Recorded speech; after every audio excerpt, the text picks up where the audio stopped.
ba natin mapupuksa or maitataboy ang malas o bad luck sa ating buhay? Kung ikaw ay mapamahiin or maaring nakaranas ka na ng hindi maganda nitong mga nagdaang araw, maaring nag-iisip ka kung paano ba mahatak ang swerte sa iyong tabi. Well, wag kang mag-alala.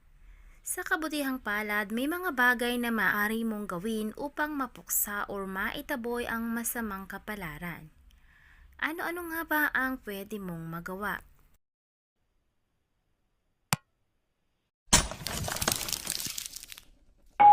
Una, gumamit ng asin. Dahil ang asin ay itinuturing na good luck ng maraming kultura sa mundo. Upang mapuksa mo ang maraming mga anyo ng masasamang kapalaran, maaari kang kumuha ng isang kurot ng asin at itapon ito sa iyong kaliwang balikat. Ngunit ang pagtatapon ng asin sa iyong kanang balikat ay magdadala naman sa iyo ng maraming masamang kapalaran. Kaya dapat itong iwasan. Bilang kahalili, maaari mo ring linisin ang bad luck sa iyong katawan sa pamamagitan naman ng pagligo sa tubig na may asin. Magdagdag lamang ng 2 kutsarang asin sa isang paliguan ng mainit na tubig. Ang isa pang pamamaraan ay ang pagbubudbod ng asin sa sulok ng bawat silid at sa ilalim ng bawat window sill. Ito ay upang maprotektahan ang iyong tahanan mula sa masamang kapalaran. Pangalawa, magsunog ng mga insenso. Ang pagsusunog ng insenso ay isang epektibong paraan upang mapuksa ang masasamang kapalaran at negatibong enerhiya. Pumili ng mga nakakapagpasiglang amoy tulad ng sandalwood or jasmine. At kung magsusunog ka ng higit sa isang stick nito, siguraduhin gumamit ng odd number sa halip na even number. Kung nakakaranas ka naman ng masamang kapalaran sa iyong personal na buhay, magsunog ng insenso sa bahay. Dalhin ang insenso mula sa isang silid hanggang sa susunod na mga silid at hayaang ang mabangong usok na ito napuna ng lahat ng 4 na sulok ng iyong tahanan. Kung nakakaranas ka naman ng masamang kapalaran sa trabaho, magsunog ka naman ng insenso sa iyong opisina. Ikatlo, magdala ng mga protection na Lucky Charms. Ang maliit, protective na mga anting-anting ay mahusay na paraan ng pag-iwas ng masamang kapalaran habang pinagpapatuloy ang iyong pang-araw-araw na buhay. Maaari silang isuot sa isang chain o pulseras o dalhin sa iyong bulsa. Ang ilan sa mga pinakakaraniwang anting-anting ay kasama ang mga susi, number 1 susi. Ang mga pangunahing anting-anting ay ginagamit upang magdala ng magandang kapalaran mula noong sinaunang panahon. Kaya naman ang pagsusuot ng 3 mga susi ay sinasabing i-unlock ang 3 pintuan ng kayamanan, kalusugan at pag-ibig. Dalawa sa Lucky Charms ang shamrock at clover. Ang pagsusuot ng fresh shamrock or clover o pagsusuot ng Lucky Charms sa hugis ng bihirang 4 na dahon ng clover na ito ay isang popular na pamamaraan ng pagdadala ng good luck. Ang bawat isa sa 4 na dahon nito ay kumakatawan sa isang maswerteng katangian, kagaya ng kayamanan, katanyagan, pag-ibig at kalusugan. At ang isa pang Lucky Charms na pwede mong dalhin ang horseshoe. Ang mga sapatos ng kabayo ay sinasabing maswerte dahil kaya nilang itaboy ang mga masasamang mata.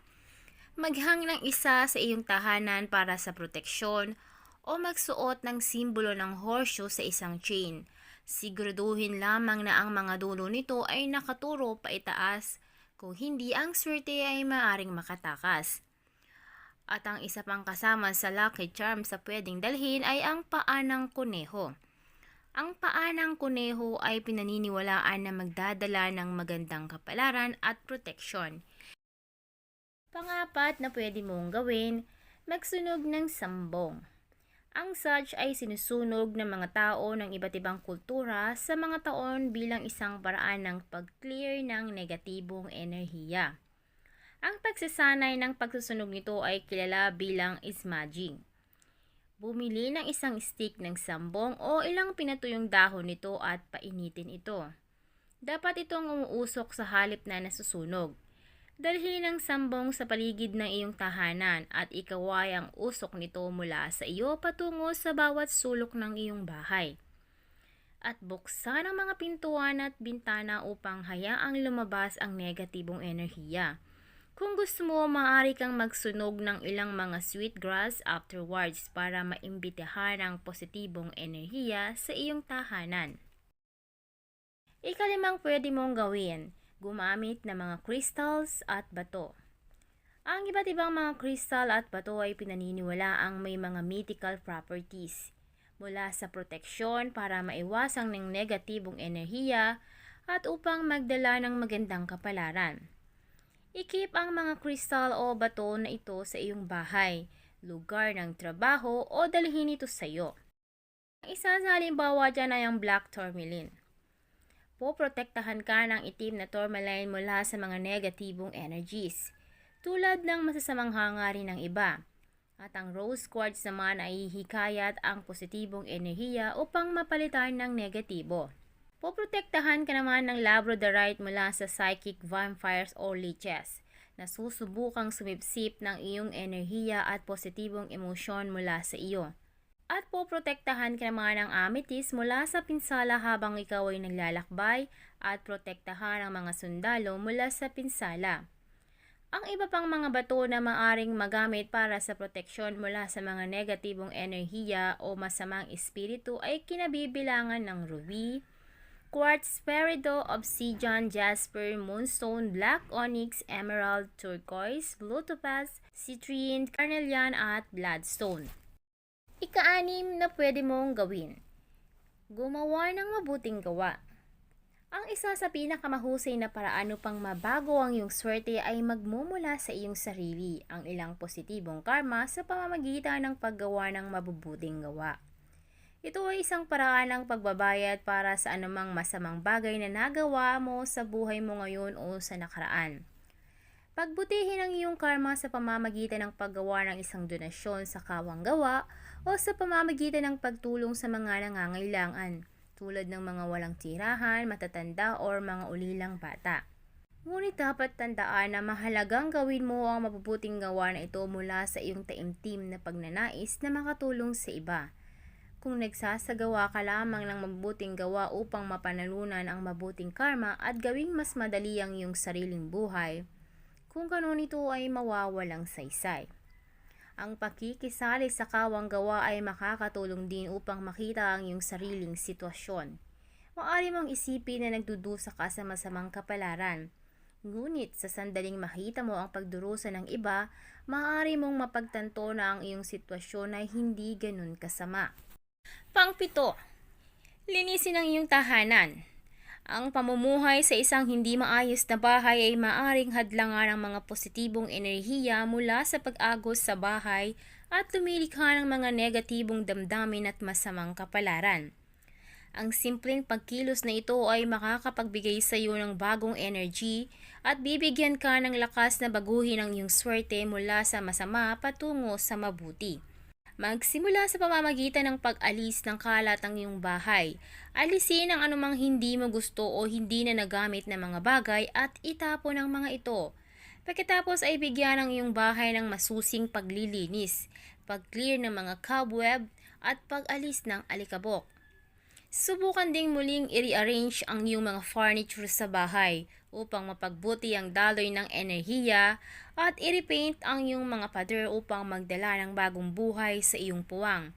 Subukan din ang pakikinig sa musika at pagsusunog ng insenso habang nagtatrabaho ka at iwanan ang lahat ng mga pintuan at bintana ng bukas upang hayaan ang sikat ng araw na pumasok at mahikayat ang positibong enerhiya na dumadaloy sa iyong nabagong living space. Ika-8, ang pagpapakilala ng maliwanag na ilaw sa iyong tahanan ay isang epektibong paraan upang mapuksa ang masamang kapalaran at nagkalat na mga negative energies. Subukang i-on ang lahat ng mga ilaw sa iyong bahay at ang mga lightning candles, parang wala nang madilim na lugar para magtago ang masamang energies. Ang isa pang kasanayan ng paggamit ng lakas ng ilaw upang maprotektahan ka mula sa masamang kapalaran at makaakit ng magandang kapalaran sa lugar na ito ay ang pag-ilaw ng 3 kandila. Ang 2 kandila ay dapat maputi at ang isa para sa proteksyon at ang isa para sa paglilinis. At ang isa pa ay dapat maging orange upang magawa naman ang isang pagbabago sa swerte. Ika-9. Travel sa ibang bansa. Ang paglalakbay sa ibang bansa ay sinasabing mapupuksa ang masamang kapalaran dahil nga ang masamang kapalaran ay maiiwan at magkakalad sa kawalan. Ang pagtawid sa isang karagatan o paglipad patungo sa isang lugar sa ibang time zone ay pinakamahusay na gumagana. Ang paglalakbay daw ay maaring makatulong sa iyo na mapagtanto na ang masamang kapalaran ay hindi sa iyo ngunit sa iyong bahay o sitwasyon sa trabaho.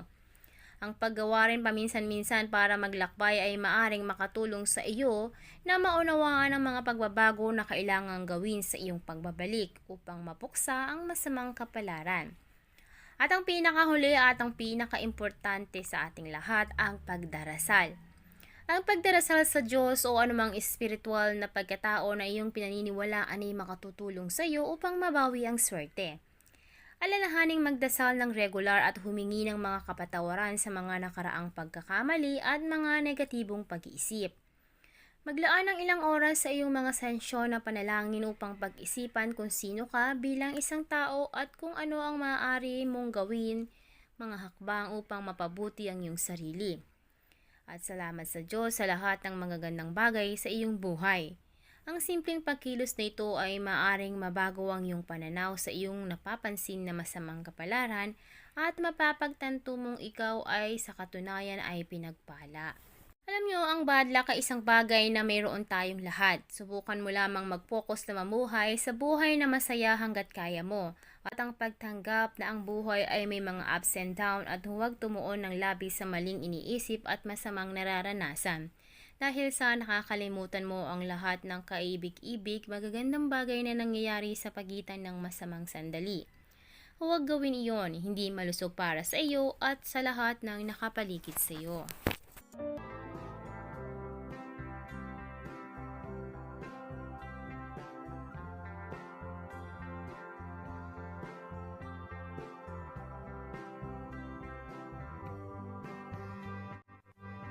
Dati ang aking buhay ay kulang sa sigla.